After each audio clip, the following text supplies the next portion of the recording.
안녕하세요. 오늘은 사이버 보안에 대한 우리 생각을 완전히 뒤바꿔 놓을 수도 있는 아주 혁신적인 접근법에 대해 이야기해 보려고 합니다. 바로 소프트웨어 정의 경계, 줄여서 SDP라고 부르죠. 자, 한번 상상해 보세요. 만약에 해커들이 우리 회사 시스템을 엿보려고 하는데 문은커녕 건물 자체가 아예 보이지 않는다면 어떨까요? 이게 바로 SDP가 우리에게 약속하는 정말 핵심적인 개념입니다. 자, 그럼 먼저 도대체 왜 이런 새로운 기술이 필요해졌을까요? 그 배경부터 좀 살펴볼게요. 이유는 간단합니다. 기존의 보안 모델이 이제는 한계에 부딪혔기 때문이죠.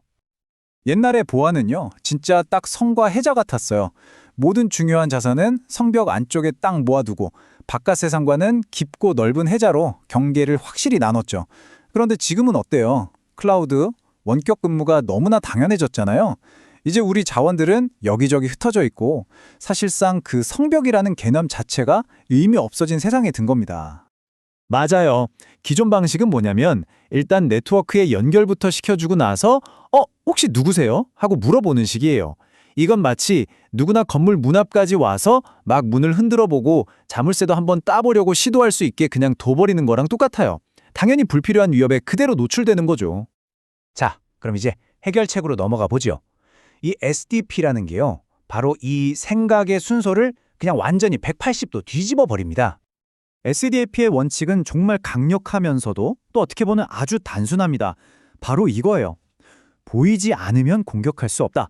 애초에 공격할 대상 자체를 그냥 숨겨버리는 거죠. 그러니까 SDP는 아무나 문 앞까지 올 수 있는 그런 공공건물이 아니고요.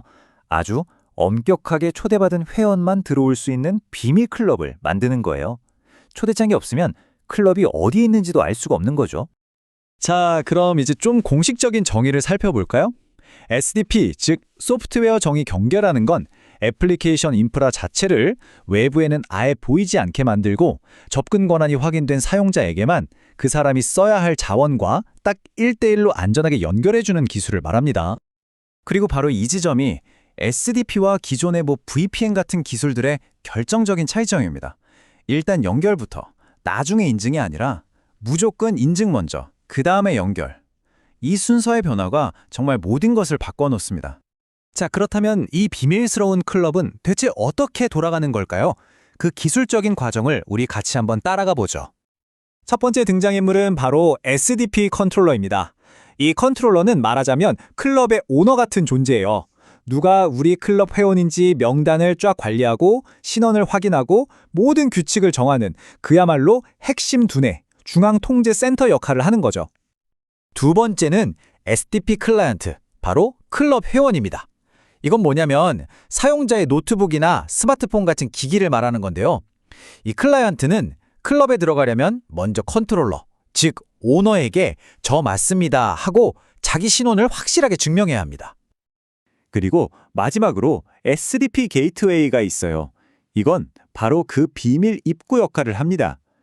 평소에는요, 아예 존재도 없이 굳게 닫혀 있다가 컨트롤러로부터 이 사람 통과시켜 하는 허가를 받은 특정 회원에게만, 그것도 딱 필요한 시간만큼만 아주 잠깐 문을 열어주는 거죠.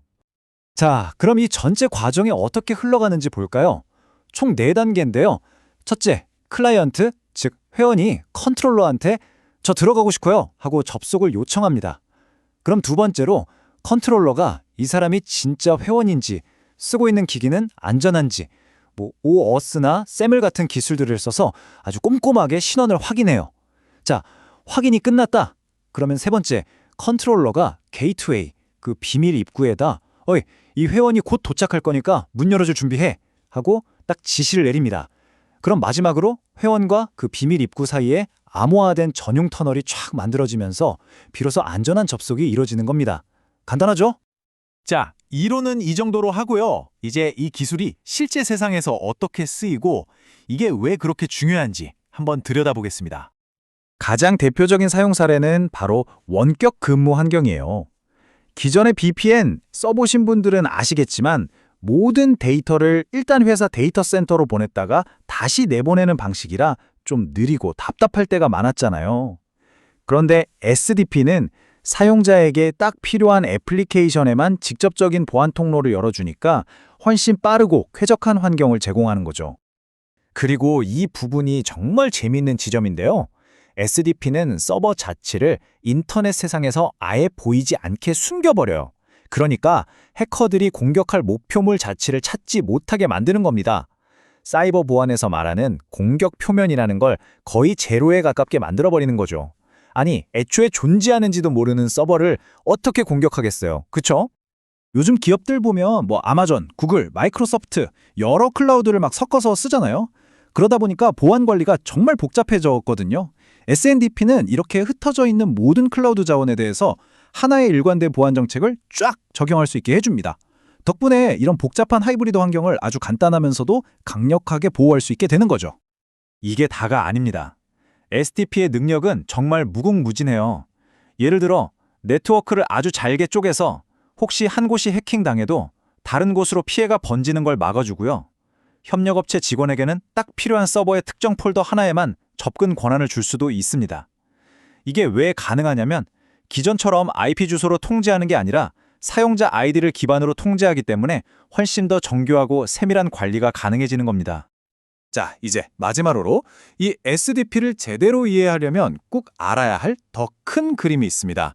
바로 제로 트러스트라는 보안 철학의 거대한 변화에 대해 이야기하면서 오늘 내용을 마무리해볼까 합니다.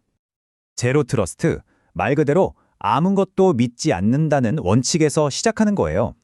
예전에는 우리 회사 내부망은 안전한 우리 편이라는 일종의 성광 모델을 믿었잖아요. 하지만 이제는 그런 경계가 완전히 무의미해졌죠. 제로 트러스트는 그래서 내부든 외부든 그 어떤 사용자나 기기도 일단 잠재적인 위협으로 간주하고 모든 접속 시도마다 끊임없이 너 누구야? 하고 신원을 확인하고 또 검증하는 겁니다. 바로 이 지점에서 SDP가 왜 그렇게 중요한지 명확해집니다. SDP는 어디에 있는지가 아니라 누구인지를 기반으로 접근을 허용하잖아요. 인증 먼저, 연결은 나중에 라는 이 원칙을 통해서 처음엔 아무도 믿지 않고 신원이 완벽하게 검증된 사용자에게만 딱 필요한 최소한의 권한을 부여하죠. 다시 말해 SDP는 이 제로 트러스트라는 철학적인 개념을 현실 세계에 구현하는 가장 강력하고 실용적인 기술이라고 할 수 있는 겁니다. 모든 것이 서로 연결된 초연결 사회입니다. 이런 세상에서 우리 자신을 지키는 가장 좋은 방법은 어쩌면 더 높고 단단한 상벽을 쌓는 게 아니라 그냥 공격자의 시야에서 아예 사라져 버리는 것일지도 모르겠습니다. 여러분은 어떻게 생각하시나요?